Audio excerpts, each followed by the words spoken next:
Cups, it's Lynxy, and welcome back to Beacon Pines, and I am right where I left off because I need to know things. I'm too Dinner nosy. with the Moodwills. Moodwills? Ilona Moodwill was worried about change. A gardener at heart, she understood the necessity of change, relied on it even.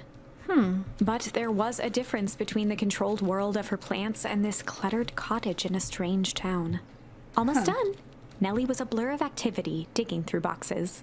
Sorry, love. Couldn't find the dishes. We'll have to make do with paper plates. Dinner went by without much conversation.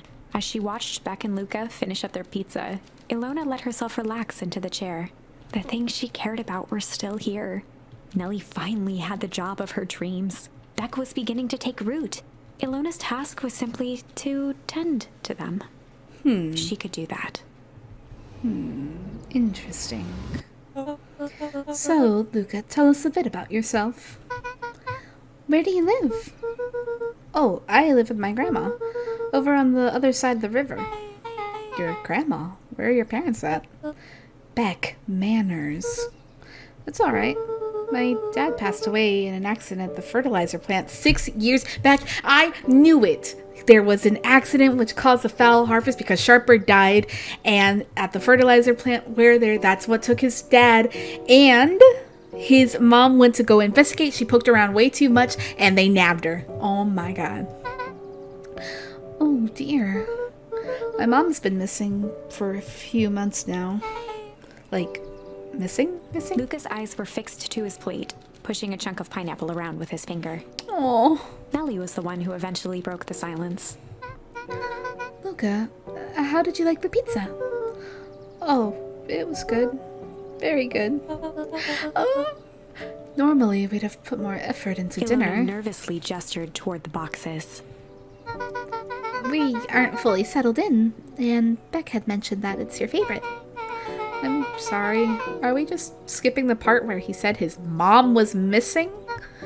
Beck. I'm sorry, Luca. This move has us all a little tired. Luca wiped his face with his sleeve. Oh. No, it's fine. So, Beck said that you moved here for work? Beck gave Luca a swift kick under the table. Ow! I mean, what brought you to Beacon Pines? Oh, you were right the first time. We're here for work. Nellie won't tell you this, but she's a brilliant chemist. I don't know about brilliant, but I do love it. She's brilliant. Perennial Harvest just made her their newest lead researcher of deep engineering. But wait a minute. Wait. Perennial Harvest. Oh, but okay, so they took over Sharp's, the Valentine's old warehouse. That's what it is. Okay, I was a little confused. I was like, are they both still running? But no. So it's all Perennial Harvest. It's not even the Valentine's anymore, I think. She makes it sound more impressive than it is. I'm just happy that I get to make a difference in the world. Perennial Harvest is at the forefront of evolving agriculture. It is something more useful than sprinkling water and excrement on the ground. Luca glanced over to Beck. She seemed to be holding her breath. What Nellie means, Luca, is that there are different ways to grow plants. Yes, some people talk to their plants and hope for the best. And some people happily leave their job to allow a loved one to pursue their dream. You swore you didn't. Beck slammed her fist into the table. Oh. Perhaps harder than she intended. Oh. Hey, Luca, how about some dessert? I actually have to meet my friend Rolo Luca soon. glanced outside to gauge the time. The sky was darker than he expected, filled with ominous clouds. Looks like there's a storm brewing. I should get going. Oh, I didn't think there was any rain in the almanac. Yeah, almanacs aren't that useful around here. Luca wiped his mouth one last time with his napkin and started to get up. Thank you all for the pizza. It really was good. See you at the festival, Beck. Oh, she's gonna come with him. Wait up. I'll walk you home. Oh. Surprised, Luca turned around. He knew Rolo could be prickly around new people. But Beck seemed cool. Rollo would warm up to her eventually. I'm sure he will. Probably.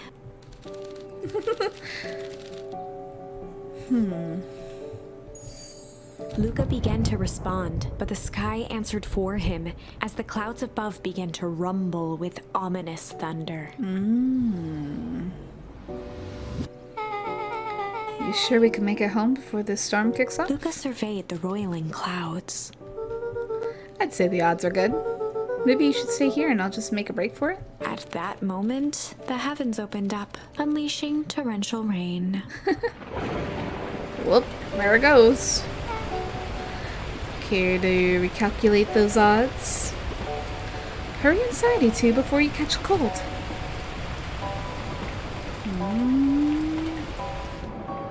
Aww.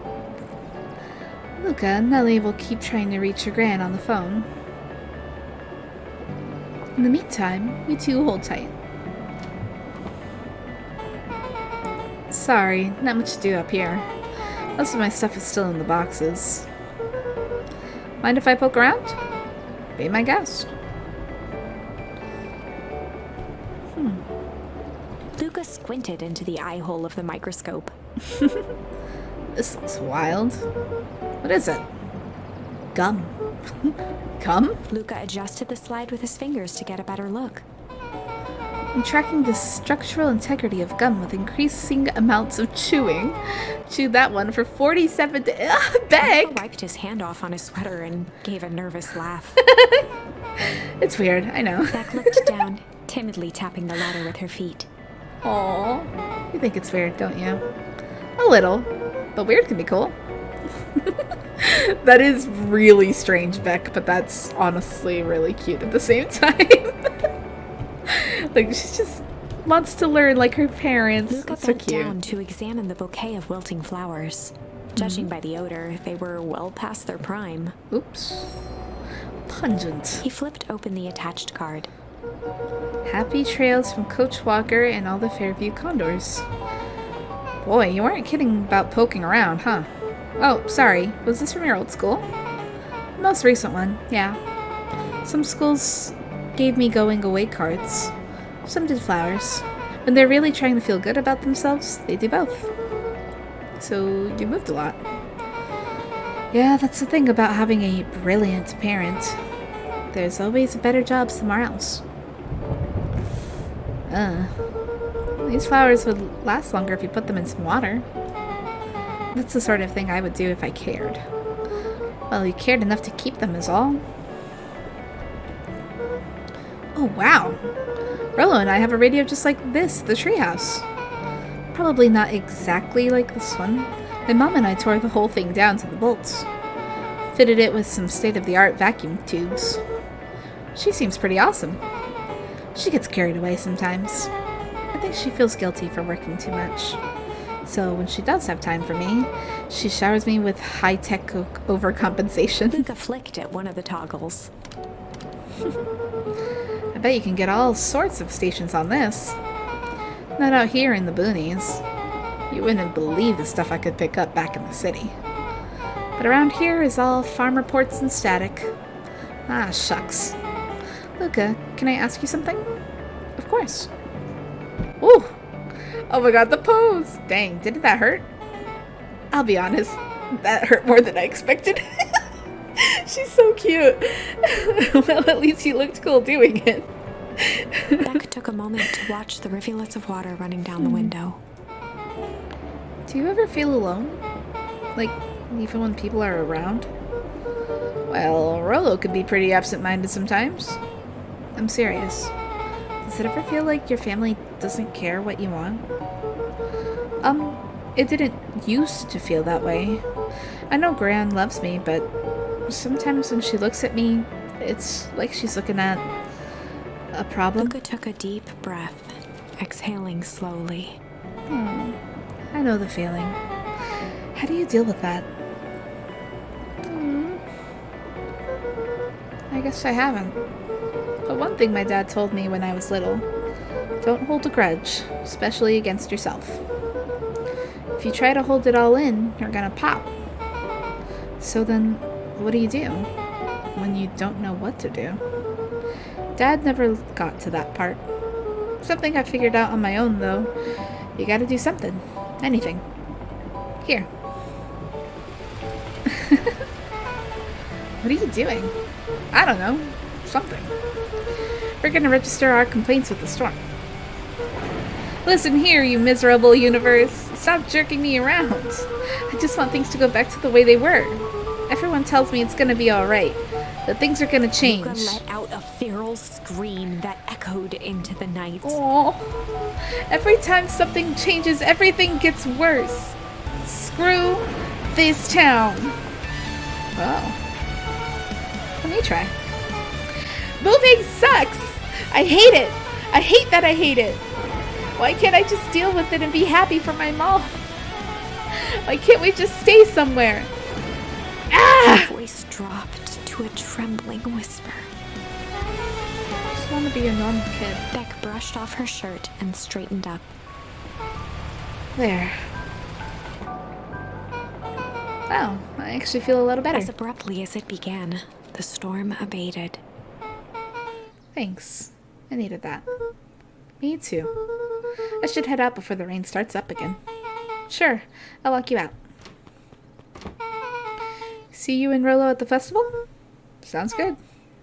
Luca, don't let the universe jerk you around. Beck gave Luca a light thump on the arm before heading in. Oh, that was so Chapter cute. 5. Friendly Feud. Uh-oh. The air was heavy with the hard rain's residue, the smell of wet things. Despite his dreary surroundings, Luca felt at peace. He'd never shared those details about his dad with anyone, not even Rolo. Uh-oh. But it's not like this changed anything. Rolo was still his best friend. Adding Beck to the group would help balance things out. Everything's better in threes. This is what Luca told himself as he headed to the treehouse. Oh. Rolo's gonna be pissed. Oh, no. Oh. What are you doing here, Dawn? Hey, Dawn, tracking down a lead? You bet. I heard a juicy new rumor. Turns out, when Sharper Valentine died, he left behind a peculiar last will and testament. Peculiar how?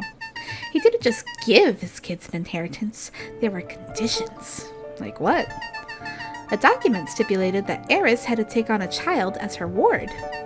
A kid our age, who just showed up to town one night with a lawyer. Solomon? Bingo! So Eris was forced to take care of him? Yep, or she would have lost everything. Why would Sharper care so much about some random kid? Rumor has it, old Sharper sowed some wild oats. That explains the way Eris treats him. Poor Solomon. How did you find all this out? A good reporter never reveals her source, Luca. That is pretty heckin' wild, actually. So she was forced to take care of him. And I guess that it was one of his kids. I better not dilly-dally. Gotta get to the treehouse. Alright. You're creeped up.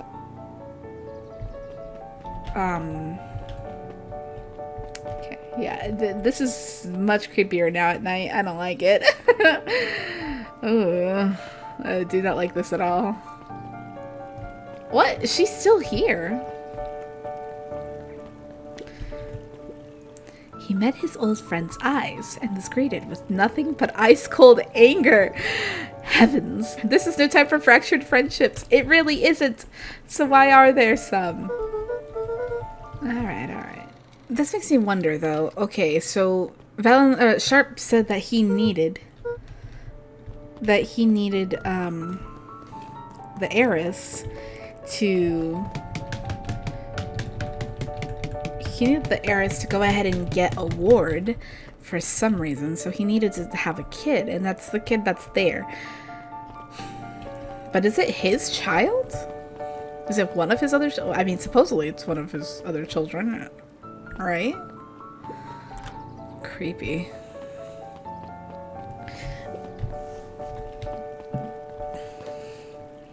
Honestly, it's pretty... Oh? Excuse me, what are you doing? Just locking up for the night, sir. Oh, wonderful. I can only assume this means all festival preparations have been completed ahead of schedule. Not exactly, sir. The storm set us back a bit, and it's getting late, so we all decided to... You all decided? Yes, sir. I was unaware that your job involved deciding things. We are all here at Perennial Harvest because we believe in creating a better future, yes? Yes, sir. Very much, sir. Do you want to be the one to tell this town that we failed them? No? That we gave up because there was a little rainstorm and we all got sleepy? Of course not, sir. Good. Then it's decided.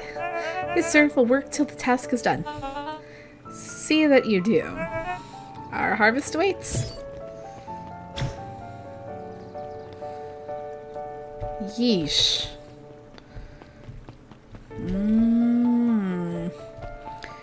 Things get weirder and weirder here. Weirder and weirder. Rolo, are you still up there? I'm sorry, Rolo wasn't accepting visitors at the moment. Come back never. Luca had only ever heard him speak in this stiff yet gentle tone a few times, and it always meant one thing. You're upset. Oh, what makes you say that? Maybe because my best friend abandoned me for no reason? I didn't abandon you. I'm just a little late. Rolo scoffed. The rain held me up. Liar! You weren't even home. What? The storm got bad and I got worried, so I went looking for you. Imagine my surprise when I made it to your house and you weren't there. I hadn't made it back yet. Not a fool, Luca. It doesn't take all day to deliver some jam. No, that storm rolled in out of nowhere, and I got stuck after dinner at Beck's. Luca stumbled on his words, knowing he'd said too much. Beck? Dinner? What the heck is a Beck? She's a new kid in town. She's actually kind of cool. You'd like her. She needed help convincing her parents that she made new friends. New friends? I spent all day waiting for you, and you were off making new friends? It's not like that, Rolo. You know, while I was waiting, I made some upgrades to mission control. It was gonna be a surprise, but you took so long, the storm knocked it all down. Just like you knocked down our friendship. What does that even mean? Luca became instinctively angry in response. Uh-oh. Both boys were now shouting across the distance. Uh-oh. It means you're a bad friend. You don't care about me. Of course I care about you, you ass. I knew I'd get in trouble waiting so late for you, but I kept my word. Because that's what friends do. Oh wow, what a noble sacrifice you made. Easy for you to say. Your grand doesn't even care. You could stay out as long as you want, and you wouldn't even get in trouble. Seriously? You're acting like I chose this? If that's what you think, then maybe you're the bad friend. Rolo's tone changed to a calm, yet more intense anger. Oh my gosh. Maybe Pa's right. Storms bring more than water. This one brought out the real Luca. Stop quoting your Pa's nonsense like it means anything. Yeah, well, at least my Pa is still around. Rolo! The words hung in the cold night air. Rolo's stomach dropped, knowing he'd crossed a line. Yeah, you really, really did. But it was too late. Okay. Good night, Rolo. Dang it. Ugh. That's not very good. Poor Luke. Luca dug through his old stuff, not even sure what he was looking for. A soccer ball? Rolo. What a jerk. I don't think it's supposed to get stuck there. Call me a bad friend. Ooh, I'm Rolo. Look at me and my amazing family. Jeez, yeah, that was seriously out of line, though. Like, if Rolo thinks I'm still going to the festival with him, he could shove it. Oh my gosh. He's so mad. He's so upset. The poor thing. I mean, I'd be upset too. That's... You don't go there. Guess I'm just never supposed to make new friends. Oh. Oh, poor baby. Luca? Gran cooed gently from the hallway. You slept straight through breakfast. Luca, are you alright? I'm fine. Just don't feel like getting up yet. Alright, I'll leave this oatmeal by the door. I've got to run out to take care of some things. Okay. I'll be back later to check in. Sure. Luca just wanted to be alone. He waited to hear the sound of the front door closing. Oh.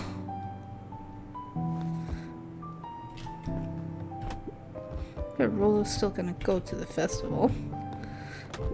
He's gonna be miserable. Aw, are you done kicking it now, kiddo? Luca dozed off again. Oh, I didn't mean to doze off again. Luca, see you didn't eat your oatmeal. Wasn't hungry. Well, just in case you get hungry, I'll leave a sandwich here too. Thanks. Rollo came by. What did he say? He wanted to talk to you. What did you say? I told him you weren't feeling well. Good. So your plan is just to sit in your room all day? Pretty much. Well, I need to pop away again for a minute. If you decide to end your pity party and go outside, I think it'd do you some good. Noted.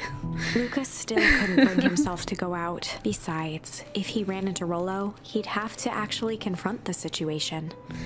Yeah, I get it. There's never anything interesting at the festival anyway.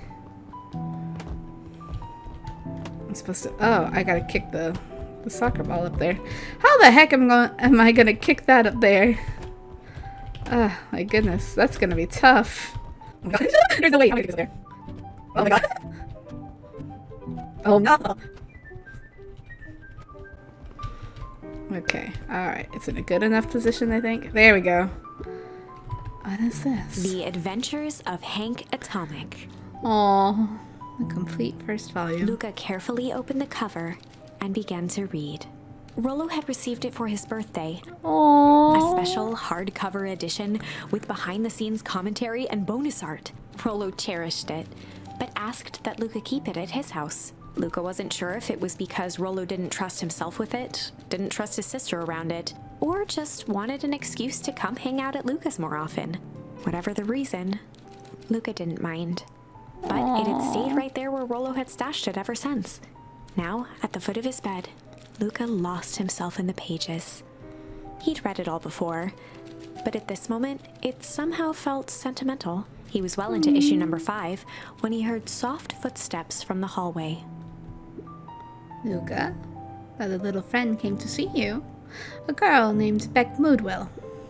She said you met yesterday? What did she say? Is she here? She was just dropping by. Told her you weren't taking visitors today. Oh, she seems nice. Yeah. You had a fight with Rollo, didn't you? Can I come in? Maybe later. Alright then. I'll leave dinner on the kitchen table, in case you want to bite before bedtime. Without realizing it, Luca had pouted away the entire afternoon. He once again felt the weight of it all, and allowed his weary eyes to close. Oh, poor baby. Luca He's stood so tired. in a vast black expanse. He looked up at his father standing beside him. Walt was working a straw at the bottom of a fountain glass, trying to collect the last bits of milkshake. Dad? Where are we? Taking a final loud gurgling sip, his father peered up from the glass. He jangled the straw playfully with a warm smile, then lifted the empty glass as if to point into the darkness. The source. The source? Luca's eyes followed his father's gesture. In an instant, he was sitting in front of a blazing campfire. Across from him sat a large figure in a yellow hazmat suit. Oh. The figure's voice was a scratchy echo. Well, if it isn't the man of the hour, make yourself comfortable. Luca held his shivering hands over the flame to warm himself. It doesn't work that way here. Their yellow-gloved hand pointed to the base of the flame. It's a cold flame. See? Luca peered at the base of the fire. It wasn't wood that was burning. It was Beacon Pines itself. Tiny What the buildings, heck? freezing and crumbling as they were consumed by flame. Luca could see small shadows moving in the burning city. People. Luca leapt to his feet. We've got to help them! The figure gave a dismissive wave of their hand. Why waste energy helping people who can't even help themselves? The figure bent down to examine the panicked crowd as they desperately tried to stop the flames. They only care about what's right in front of them. Not like us. Luca's voice was a trembling whisper. Us? The figure slowly stood up, grabbing its helmet with both hands. With a jolt and a twist, the suit emitted a gasp.